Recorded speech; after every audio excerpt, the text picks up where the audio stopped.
Hello, welcome to Working Dragon Mystic, where we discuss real metaphysical and occult knowledge so that you can manifest real and tangible results in your life.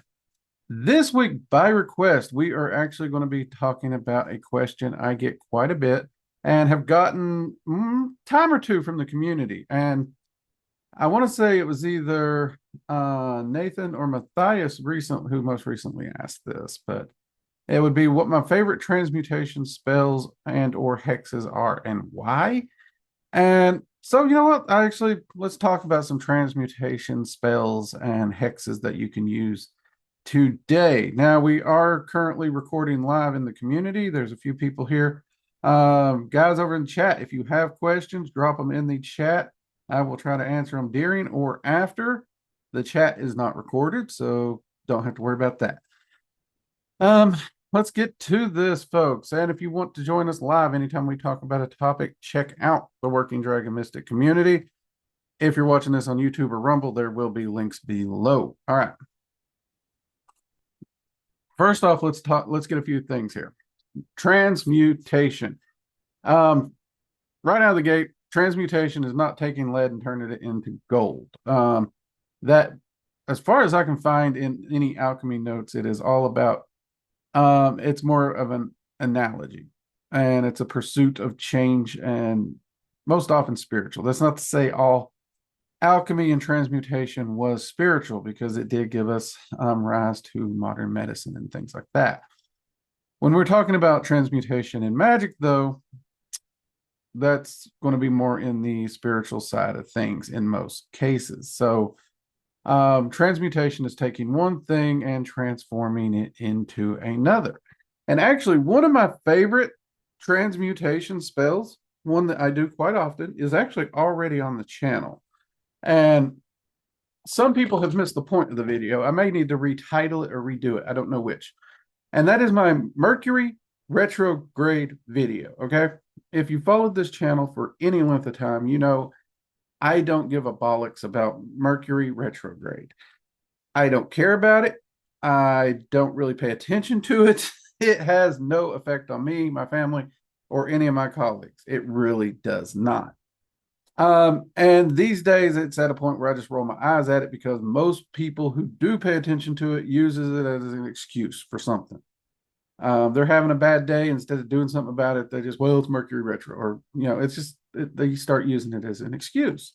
So I did a video some time ago, early in the channel's life, about Mercury retrograde and how to avoid its effects. The whole point in that video was to show a basic ritual where you take the energies that are affecting you. Doesn't require Mercury retrograde, doesn't take a new moon, doesn't take a full moon, doesn't take a blood moon, doesn't take a pink moon. Regardless of what day of the week it is, what year it is, doesn't matter. It could be a leap year.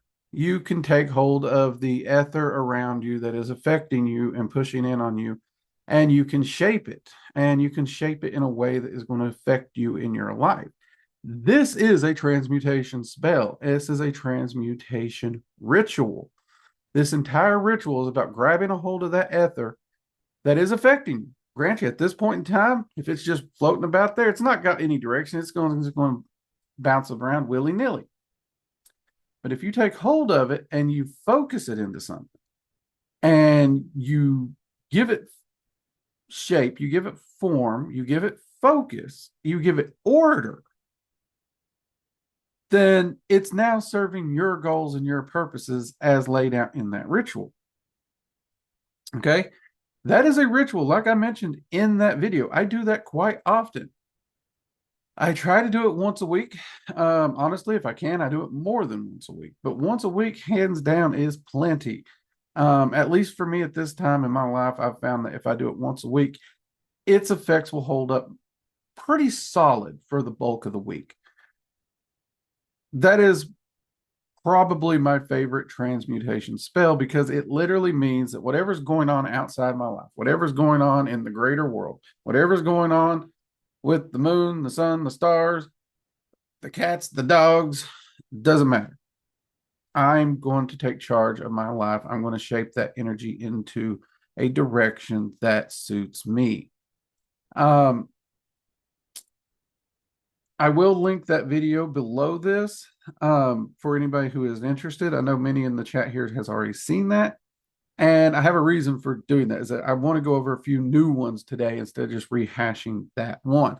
But hands down, that one is probably one of my favorite ones, that Mercury retrograde. Because if you're utilizing that one as a mage, the whole concept is you're in charge. You're the master of your life. You're the master of your path. You're the master of your destiny. Self-mastery, self-empowerment, right?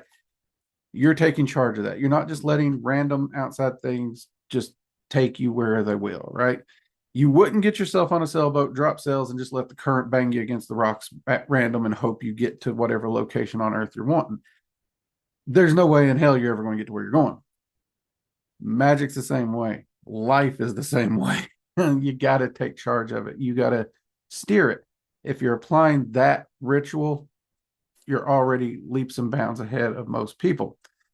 The next one, there is a video for a transmuter spell on the channel also. It's powerful transmutation spell for luck, prosperity, good fortune, and protection and defense. That spell, I'll also make sure is linked here. This is one of my favorites when I'm dealing with a known current coming in. Okay, this is more focused than the other one, but let's say I want to set it up for protection, right? If I'm setting it up for protection, any negative energy thrown at me, knowingly or unknowingly, the concept is pretty simple, that it collects it and it shapes it to actually generate prosperity for me. That one I do like. Now, the downside with this one is I have found over the years it is far more effective, seemingly, if it has a focus. Like if I have the more focus it is, the more effective it is. So if I know for a fact that Bob is trying to sling hexes or some dumb shit at me, I can utilize that spell, focus it specifically on anything Bob flings at me, and it's more effective. You can also view it as your enemies. That one is quasi-effective. I found that pretty effective and decent to take the edge off and definitely lighten anything coming near you, because it's at least focused on enemies, right? It's focused on people who absolutely are already focused directly on you and mean you some kind of harm or ill will. And it doesn't hurt them and it benefits you. You're literally taking their effort, their hard work, their energy, and using it to benefit you. I love that spell for that reason. The more vague you get, the less effective that one has gotten. But that's never been a problem for me because I already do the Mercury retrograde transmutation ritual, which it's a transmutation ritual. It has nothing to do with Mercury. But you know what I mean. So if I've got that one already taking care of all general ether around me, and then I'm using the other one that deals with more focused things from enemies, I'm pretty much covered in my personal life. Those two, easy peasy. And I will make sure they're both linked.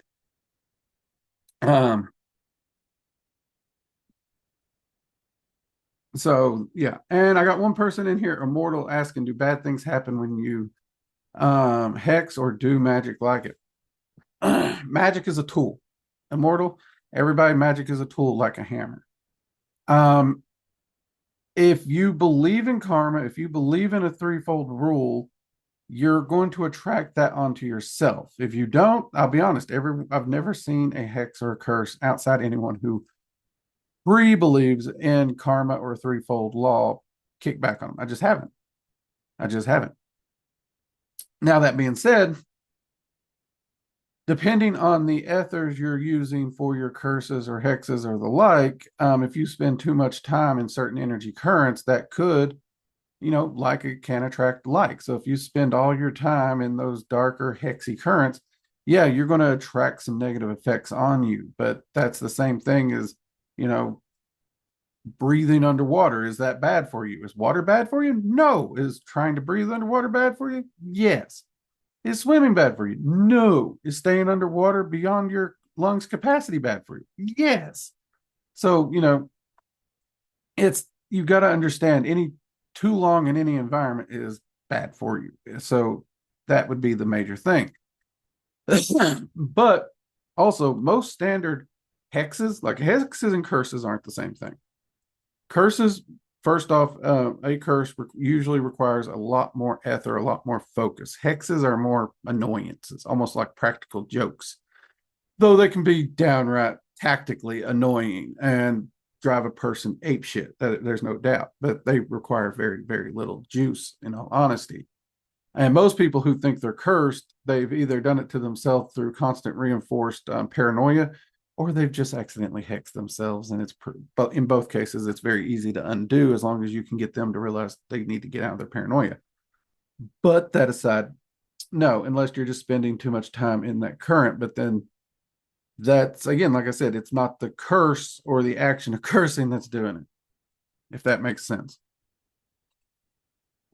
All right.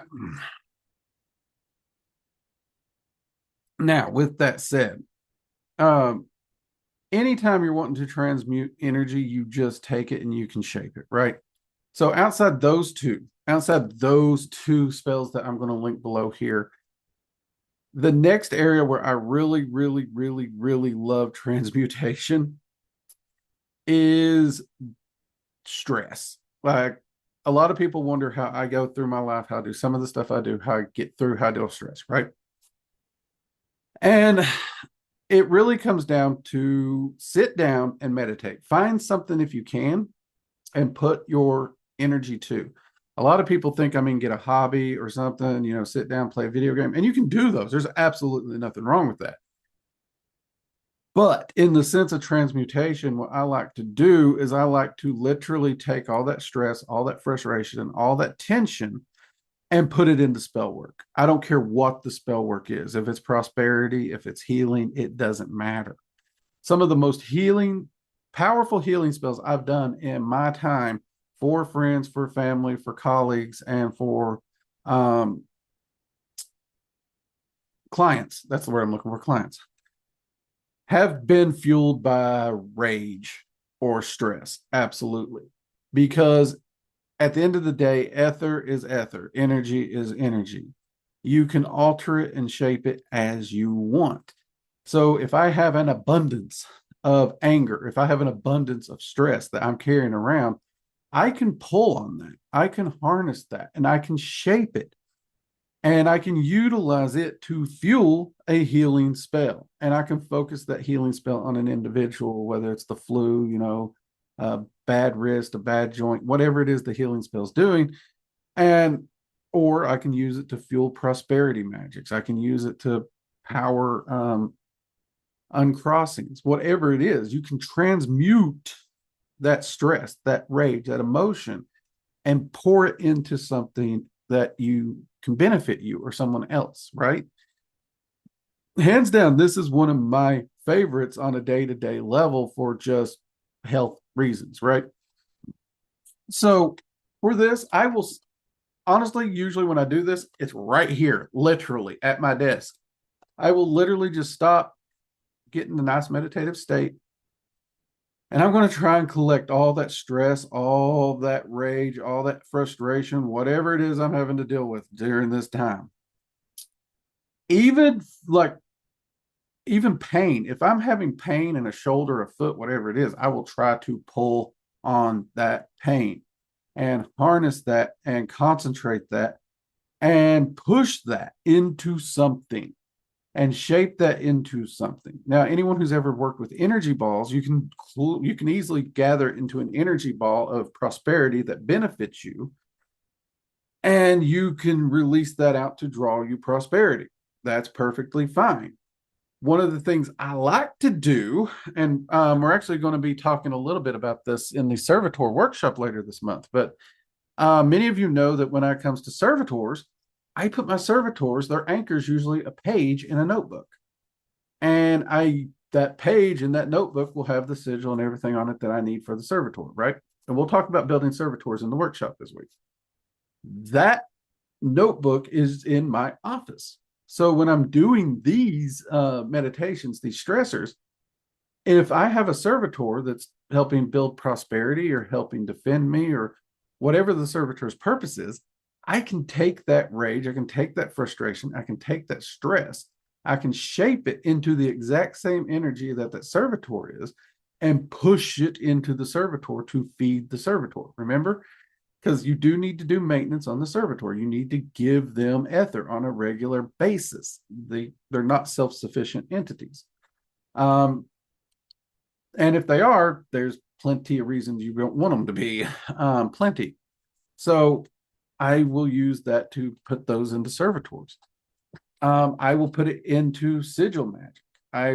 If it's healing, this is crazy. This is something I've tinkered with a lot over the years.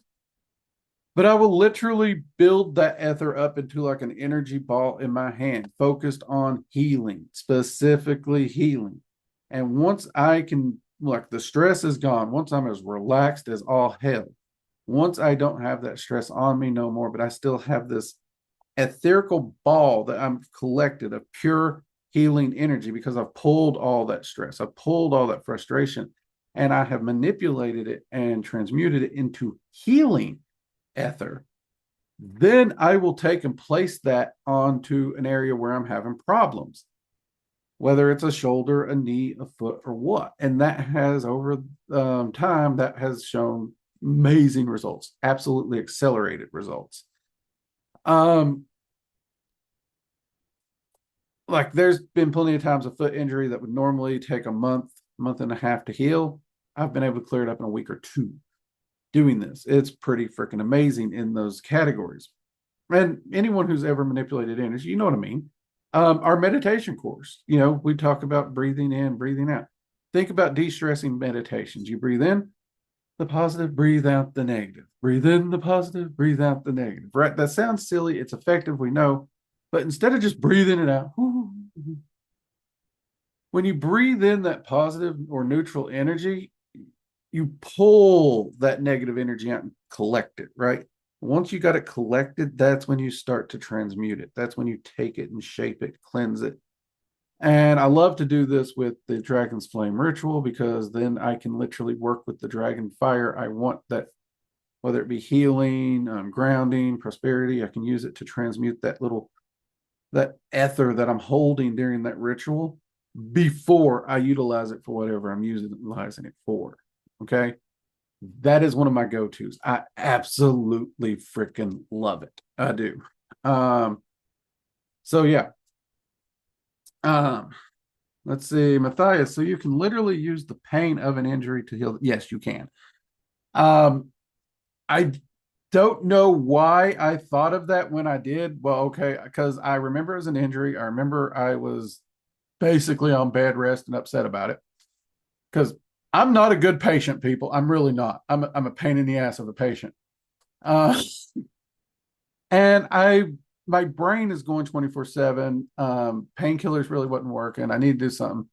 And I was wondering, could I literally pull the ether that is causing the pain out of my foot while grounding and harnessing good energy to dull the pain, right? That was my first thought, and it started working.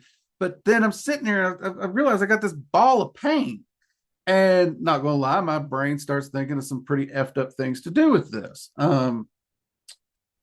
But luckily, somehow, some way, my brain, instead of going down painful effed up road, remembered you could transmute energy. And that's when I started thinking, could I actually take this pain? Could I actually transmute it, clean it up enough, process it enough that it is actually pure healing energy, like I would do with my anger for someone else?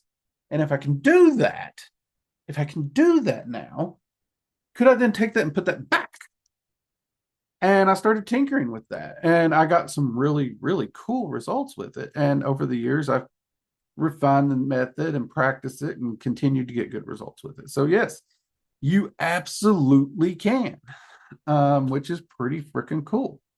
In fact, if you're in Dragon Magic 101, the Dragon Fire meditation, where you cycle energy through to the point where it bursts out, I've also done a similar process with that. Instead of collecting the energy as a ball, I actually run that dragon's fire with the specific purpose of clearing out the pain or the illness or everything.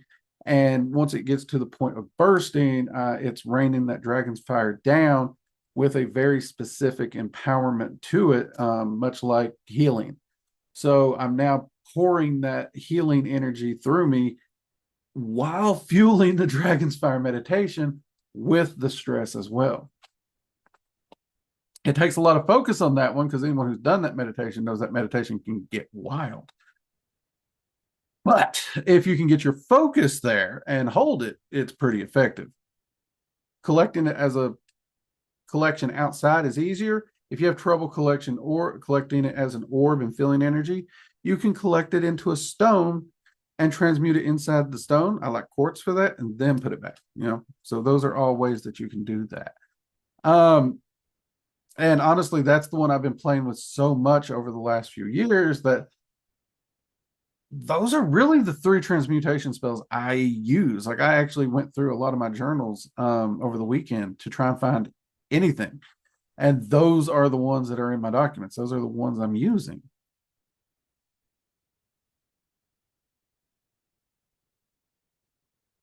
So, yeah. All right.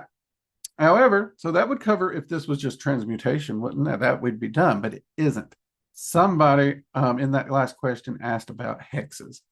Now, hexes, like I said, hexes, easy peasy, lemon squeezy. It can be just so simple as, wishing somebody bad luck and they actually have a problem stubbing their toe. You can actually specifically focus a hex on someone keeps stubbing their toe. Every time it starts to get better, they stub it again. Ingenious, love it.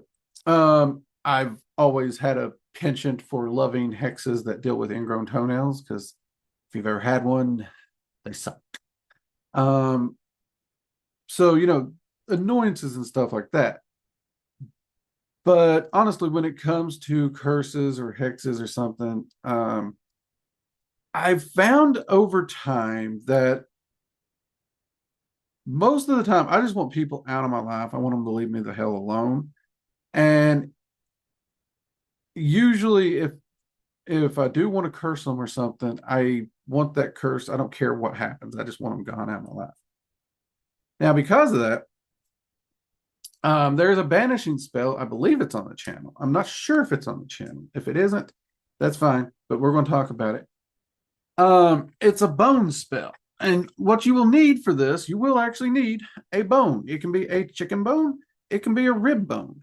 And yes, I keep bones on hand. These have been prepped and cleaned for preservation. They're not like I just ate it and stuck it in a bag and I keep it in my office because that's going to mold. That's going to get nasty. You don't want to do that. These have been cleaned with soap, water, and then soaked in peroxide to get them all clean and stable for storage. Okay. If y'all want a video on how that's done, we'll do a workshop or something, but I'm sure you can find it on YouTube. That way you can just put them in a Ziploc bag and keep them for when you need them. Now, if you're having ribs and you're planning on doing the spell that night, you don't need to clean them. You can definitely have your ribs that night and just do the spell with a fresh rib if you're using it.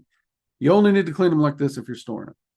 Now, for this, whatever the curse may be or whatever you have in mind, you do need to get and put the person's name on it. I love Sharpies for this reason. I do not have a Sharpie at my desk because it is currently in my kitchen. But get you a Sharpie to write on the bone. Now, if you're like my wife and you can write really tiny, chicken bones might be the way to go. You would need a fine point Sharpie. If it's somebody with a really long name, that might not work. I do not write small. So I usually prefer the rib bone because it gives me a bit more writing surface. Okay. Now, you don't technically need a bone for this curse or this process, but the bone does add something to it because it's giving you a physical link to their core, right? Bone, skeleton, core. See that link? So that association and that link is really, really helpful if you can get that. Now, what you want to do once you have that name written on there, you want to make sure you're thinking about them while you're writing that name. You want to see them in your head. You want to see their face. You want to feel whatever emotion it would be that you're feeling when they're standing in your presence while you write that name. This is going to make sure the spell targets the exact same, the person you want, right? There could be 2 Jacks in your life. There could be 2 Bobs in your life. There could be 3 Jasons in your life. You want to make sure you target the right one. So you want the whole time you want to focus on that specific person, right? Once that's done, your bone is prepared, but you now need to fill it with energy. And you need to focus on that. You need to, if you're actually doing a curse, if this is somebody who's made you mad, they've hurt your feelings, whatever it is, find that emotion. Are you mad at them? Why are you mad at them? Find that emotion. Find that anger. Are you afraid of them? Find that fear. And I mean it. Don't suppress it. Find it. Dig it up, all of it. And I want you to take and I want you to pour that emotion that that person causes you in your life and the reason why you're doing this hex, this curse, or whatever. And I want you to pour it into this. Now, notice I said pour it into this. I didn't say charge this. No. Hear me, okay? When I say pour it into this, if you're afraid of them, if you're mad at them, I want you to pour so much of that fear, so much of that anger into them that while you're thinking about them, while you're digging up every bit of fear or anger or whatever it is you feel, while you're digging it up, you're pouring it into this. You're driving it into this. How long do you do this? I'll tell you how long. Until when you think of them, there's no fear. You're empty. It's gone. You're exhausted. There's nothing left. You're too tired to be afraid. You're too tired to be angry. You pour it all into here, all of it.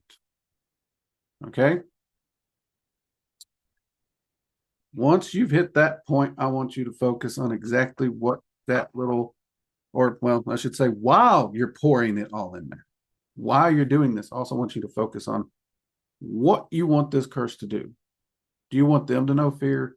Do you want them to suffer? Do you want them to know pain? Do you want them to receive justice, whatever that may be? Whatever it is, I'm not going to be your ethical conscience here. I don't give a shit. I don't get paid enough to be your ethical window to the world. Whatever it is that your outcome you're seeking, while you're doing that, that is what you're going to visualize. That is what you're going to think about them getting. Okay? And once you've hit that point of exhaustion, once there's not a lick of fear left in you, once there's not a lick of anger in you left, you're too exhausted. Okay. Now you need to release that energy into the world and be rid of them and it. And when I say that, what you need to do is you need to destroy this to release that to its target. It's all bottled up. This is much, think of like a bullet. This is the cartridge. And we just need it to go boom, but we need the black powder. So your black powder is going to be whatever you use to destroy this. For me, it's a big smithing mallet that I also have dedicated to Thor. But I will take this, I will put this out. Don't do it on a desk or something. I actually have a piece of plywood I use for outdoor workings. I will usually use that because I prefer to do this ritual outside anyway at night. And I will have this on there and I will swing full force with everything I got and I will shatter this bone and I will go ham on it. If you don't have a hammer, use a rock. If you ain't got a rock, do whatever you got. Destroy this bone. Okay? That is your goal at that point, is destroy this. I love the hammer. Bringing the hammer down on someone, as they say. I love it. But one of my, and this is a pro tip, while you're doing whatever it is you choose to do, curse, justice, we're not getting ethical here. One thing I do for me, and this is why I love this one. If I'm at a point where I'm cursing someone, I really have no more shits to give about them. I have no more time to waste on them. I have no energy for them. I don't care what happens to them. So not only do I put in whatever I'm putting in, like a curse, justice, whatever, I also put in there, I want them out of my life permanently. So when this breaks, all ties to me and them are also breaking. Free and clear, gets them out of my life, and I forget about them. It's done. I never think about them again. And I've used this many times. And every time I've done it, it's usually been a year to 3 years after I've done it where someone I know who knows that person gets back to me, and let's just say they got their comeuppance plus 10 or times 10, and they're no longer in my life. They're no longer a problem for me. They're somebody else's problem. They're not my problem. But it's a double win because I'm rid of them, and whatever comeuppance I added to being rid of them also worked.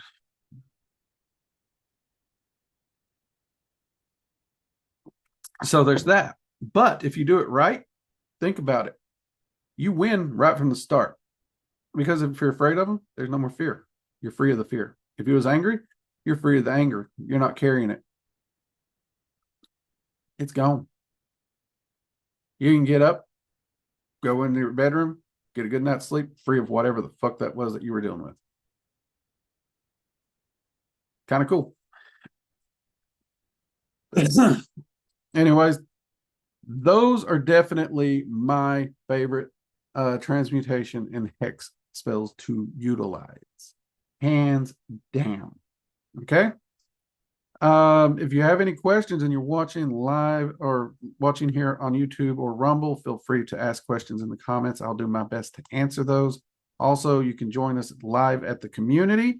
We take questions all the time in the community. I'm in there practically all the time. They have trouble getting rid of me in there, actually. I'm told I work too much quite often by the community. So join us over there. It's absolutely free to join the community. If you wish to become a paid supporter and get extra perks, you can do so for just $10 a month. That would be up to you, but you can just join up at the community and ask questions. Myself, the admin, and well, the community members. We're always happy to help where we can. And for those watching live, start spamming me extra questions because when we get done recording here, I will be taking questions and more. All right. Till next time, everybody, have a great evening. Bye-bye.